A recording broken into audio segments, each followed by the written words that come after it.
Yahoo! Hello mga masters, mga ka-G! Welcome sa ating Martes na episode ng All About G, the Green Iguana Daily Vlogs! Anong balita po sa inyo lahat dyan? Magandang araw po sa lahat ng mga umaga ngayon yung oras. Magandang tanghali, magandang hapon, magandang gabi at good night sa mga matutulog na po. Alam naman natin na iba't iba yung oras natin, kaya i-generalize na natin yung greetings natin sa inyo. Ito po yung G natin ngayon, hindi ni mapalagay, gusto talagang lumabas.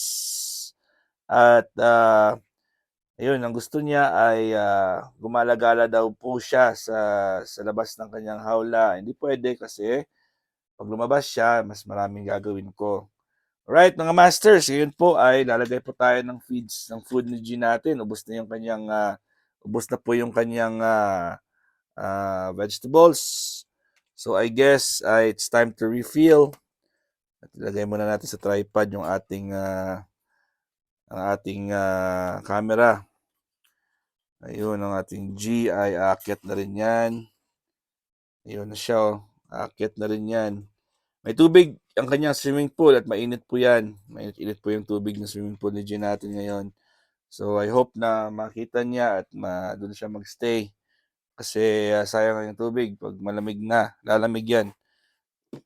So mag-refill tayo ng kanyang gulay. At marami pa ang natira sa kanyang gulay. Siguro good for 2 more days po ito. Yung kanyang container. Ito po yung kanyang guaranteed freshness na container ng G natin. Ayan.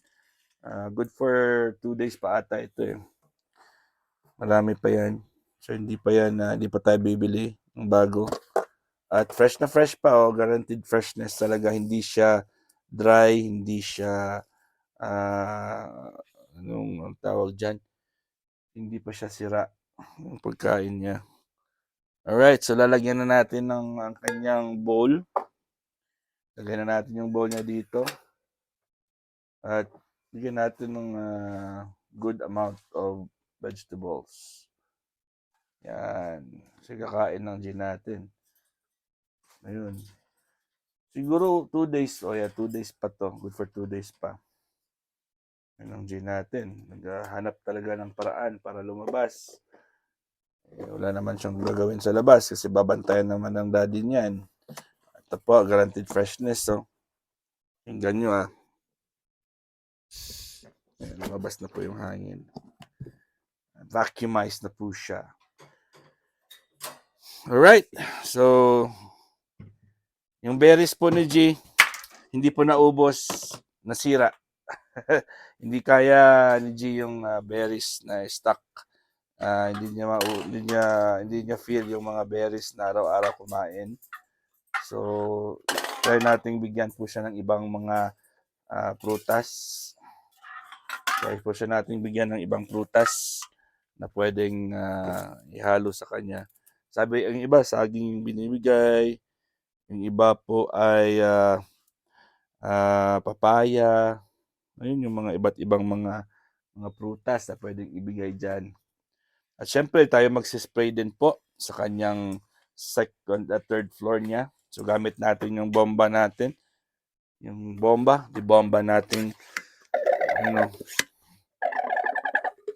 Yan. So, punong-puno po yan. Bagong refill po yan. As you can see, tubig nandito. So, medyo maganda yung pressure niya, no? Ayan. Maganda yung pressure niya kasi punong-puno. So, habang tumatagal, habang ginagamit yung naubos yung tubig, ay maraming bomba din yung gagamitin. So, bombahin yan. Ayun, hindi na pwedeng mabomba kasi punong-puno na. Pressure niya. Yan. So, ginagawa natin yan para moist ang kanyang bahay, ang kanyang third floor. Habang po ang G natin ay busy sa kakahanap ng paraan para makalabas po sa kanyang engranding palasyo. Gusto niya talagang makatakas. So, hanap tayo ng siguro pag may time ako ay papalitan natin ito yung kanyang ilaw. gagawa tayo ng panibagong connection. Meron tayong mga binili na ilaw na para sa kanya. So, yung on-colored naman kasi po yun, natatanggal na po yun, no? Yung sticker po yan at tinagay ko na yun yan. Ninagyan ko na rin po ng ganito, yung tawag dyan, yan. So, pero natanggal pa rin. Papalitan natin yan ng colored na may remote control. LED pa rin. Para at least kung ano yung mood natin, halimbawa, feel natin na pula, o pula yung ilalagay natin kulay. Kung feel naman natin na blue, o blue naman ilalagay natin. So, meron tayong options, which is maganda. At pareho din yan, pareho naman ng presyo. Sa the same store ko rin binibili yan, yung mga discounted. So, yung isang box na yan, yung marami na yan, mahabang mahaba na yan, ay mabibili ko lang po yan kung minsan ng $2 or $4. So, magkano po yun sa Pilipinas? $2 po is like 110 pesos. Ano na yun, brand new pa yun. Doon pa rin yung gin natin sa baba. Yun siya, oh. Yan. At tingnan natin kung ano yung sitwasyon sa labas. Hindi pa ako nakapagbukas ng pintuan sa labas. Tingnan natin kung maganda yung araw ngayon. Kasi maaga pa. Ayun na, wala. Hindi pa pala, medyo medyo hindi pa pumasok yung araw dito. Kasi maaga pa dito sa amin. As of recording time. Sa mga masters, ano po yung mga balita sa inyo? Ano pa rin ako na overwhelmed pa rin ako sa ginawa namin nung Sunday. At masaya po ako at first time ko rin ginawa yun, yung mga kalokohan ginawa namin nung Sunday. At kasama po yung aking mga closest friends na tinuturing nating kapatid na tunay sa YT world. At I hope na continue lang po yung aming relasyon bilang magkapatid sa YT world and of course ang mga supporters natin. Mamayang gabi naman po ulit ay meron tayong alauna ng hapon. Meron na naman tayong premiere promotion sa Team Kuroda. Sa Martes ngayon ay may premiere promotion na naman ulit tayo. At hanap na naman ako ng ang pang-premiere ko. Kung minsan pwede na ako nagpe-premiere kasi meron na akong All About G sa umaga. So 1 to 5, 1 to hanggang ano yan, ang kumbaga yung first shift natin ay 1 to 3. And then meron tayong 4 to 6. And then 7 to 9. Yung tatlong shifts lang po tayo ngayong gabi.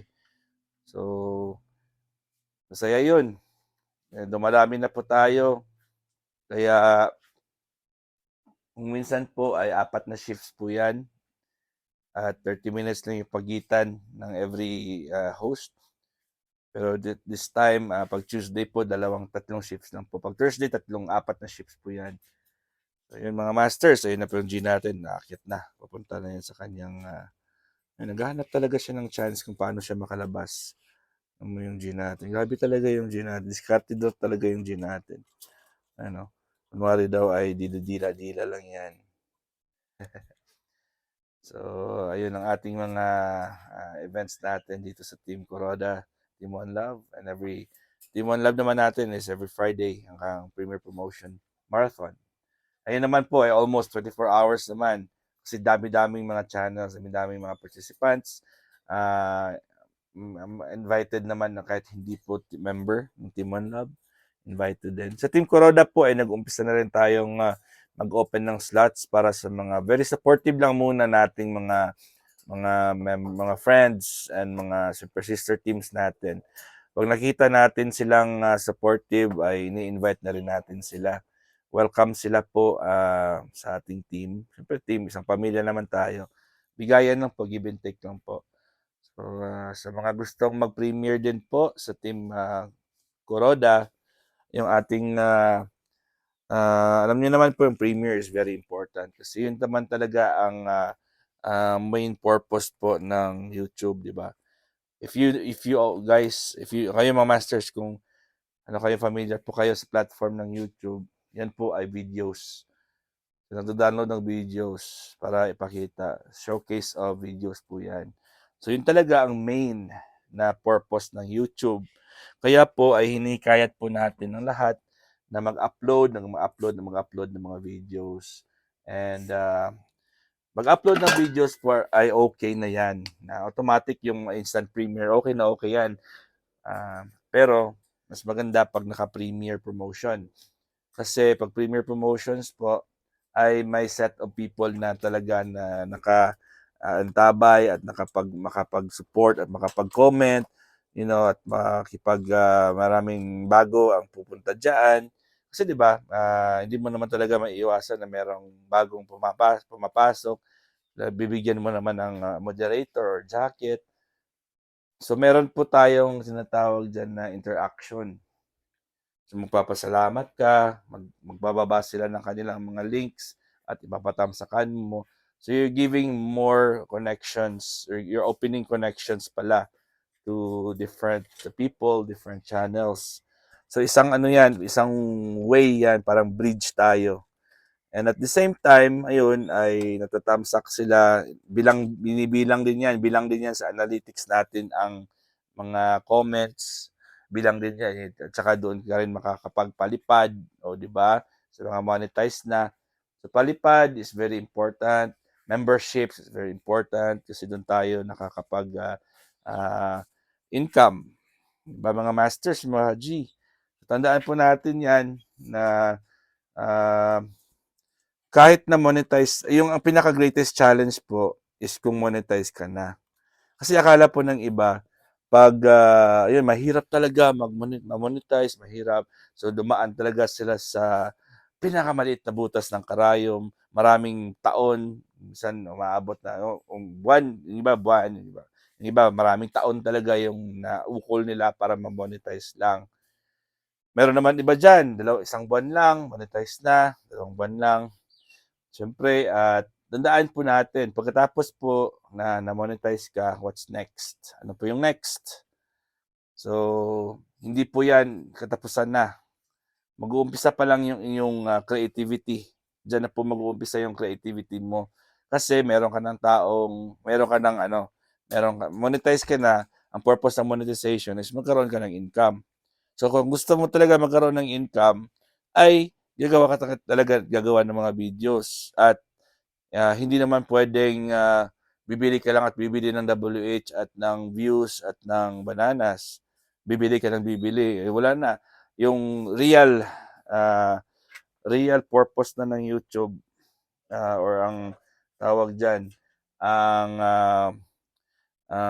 feature na ng YouTube na para sa monetization, yan talaga, ang analytics na po ng YouTube yan ang makaka-determine kung magkano yung pwede mong incomein.